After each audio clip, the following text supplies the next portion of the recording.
अध्याय 28। जब आहाज राज्य करने लगा तब वो 20 वर्ष का था और 16 वर्ष तक यरूशलेम में राज्य करता रहा।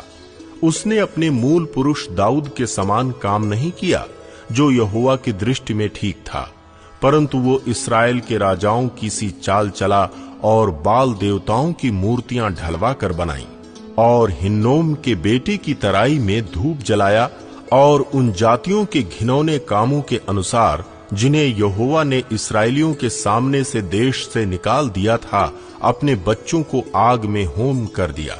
ऊंचे स्थानों पर और पहाड़ियों पर और सब हरे वृक्षों के नीचे वो बलि चढ़ाया और धूप जलाया करता था। अराम और इस्राएल के विरुद्ध युद्ध। इसलिए उसके परमेश्वर यहोवा ने उसको अरामियों के राजा के हाथ कर दिया और वे उसको जीतकर उसके बहुत से लोगों को बंदी बना के दमिश्क को ले गए। वो इस्राएल के राजा के वश में कर दिया गया, जिसने उसे बड़ी मार से मारा। रमल्याह के पुत्र पेकह ने यहूदा में एक ही दिन में 1,20,000 लोगों को, जो सब के सब वीर थे, घात किया, क्योंकि उन्होंने अपने पितरों के परमेश्वर यहोवा को त्याग दिया था।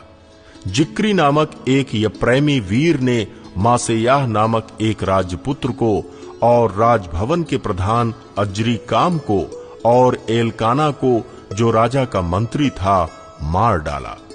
नबी ओदेद। इस्राएली अपने भाइयों में से स्त्रियों, बेटों और बेटियों को मिलाकर 2 लाख लोगों को बंदी बना के और उनकी बहुत लूट भी छीन कर शोमरोन की ओर ले चले। परंतु वहां ओदेद नामक यहोवा का एक नबी था।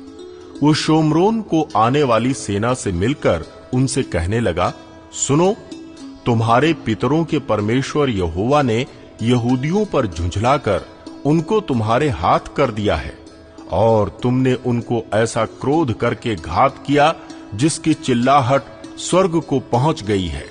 अब तुमने ठान लिया है कि यहूदियों और यरूशलेमियों को अपने दास दासी बनाकर दबाए रखो। क्या तुम भी अपने परमेश्वर यहोवा के यहां दोषी नहीं हो? इसलिए अब मेरी सुनो और इन बंदियों को, जिन्हें तुम अपने भाइयों में से बंदी बना के ले आए हो, लौटा दो। यहोवा का क्रोध तो तुम पर भड़का है। तब एप्रैमियों के कुछ मुख्य पुरुष अर्थात योहानान का पुत्र अजर्याह, मशिल्लेमोत का पुत्र बेरेक्याह, शल्लोम का पुत्र यहिजकियाह और हदलै का पुत्र अमासा लड़ाई से आने वालों का सामना करके उनसे कहने लगे, तुम इन बंदियों को यहां मत लाओ, क्योंकि तुमने वो बात ठान ली है जिसके कारण हम यहोवा के यहां दोषी हो जाएंगे और उससे हमारा पाप और दोष बढ़ जाएगा। हमारा दोष तो बड़ा है और इस्राएल पर बहुत क्रोध भड़का है। तब उन हथियारबंदों ने बंदियों और लूट को हाकिमों और सारी सभा के सामने छोड़ दिया। तब जिन पुरुषों के नाम ऊपर लिखे हैं, उन्होंने उठकर बंदियों को ले लिया और लूट में से सब नंगे लोगों को कपड़े और जूतियां पहनाई और खाना खिलाया और पानी पिलाया और तेल मला। और तब निर्बल लोगों को गदहों पर चढ़ाकर यरीहो को, जो खजूर का नगर कहलाता है, उनके भाइयों के पास पहुंचा दिया। तब वे शोमरोन को लौट आए। आहाज का अश्शूर से सहायता मांगना। उस समय राजा आहाज ने अश्शूर के राजाओं के पास दूत भेजकर सहायता मांगी, क्योंकि एदोमियों ने यहूदा में आकर उसको मारा और बंदियों को ले गए थे। पलश्तियों के नीचे के देश और यहूदा के दक्षिण प्रदेश के नगरों पर चढ़ाई करके बेतशेमेश, अय्यालोन और गदेरोत को और अपने अपने गांवों समेत सोको, तिम्ना और गिमजो को ले लिया और उनमें रहने लगे थे। यों यहोवा ने इस्राएल के राजा आहाज के कारण यहूदा को दबा दिया, क्योंकि वो निरंकुश होकर चला और यहोवा से बड़ा विश्वासघात किया।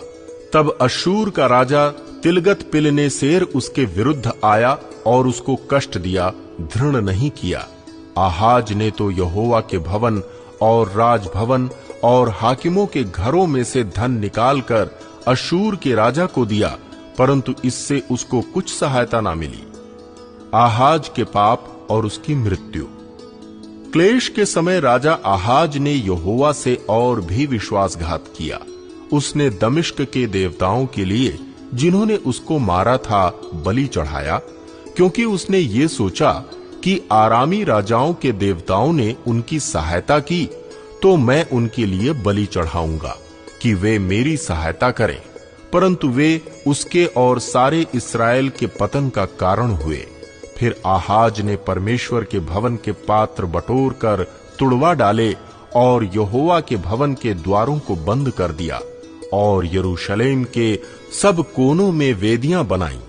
यहूदा के एक एक नगर में उसने पराये देवताओं को धूप जलाने के लिए ऊंचे स्थान बनाए और अपने पितरों के परमेश्वर यहोवा को रिस दिलाई। उसके और कामों और आदि से अंत तक उसकी पूरी चाल चलन का वर्णन यहूदा और इस्राएल के राजाओं के इतिहास की पुस्तक में लिखा है। अंत में आहाज अपने पुरखाओं के संग सो गया और उसको यरूशलेम नगर में मिट्टी दी गई, परंतु वो इस्राएल के राजाओं के कब्रिस्तान में पहुंचाया ना गया। उसका पुत्र हिजकिय्याह उसके स्थान पर राज्य करने लगा।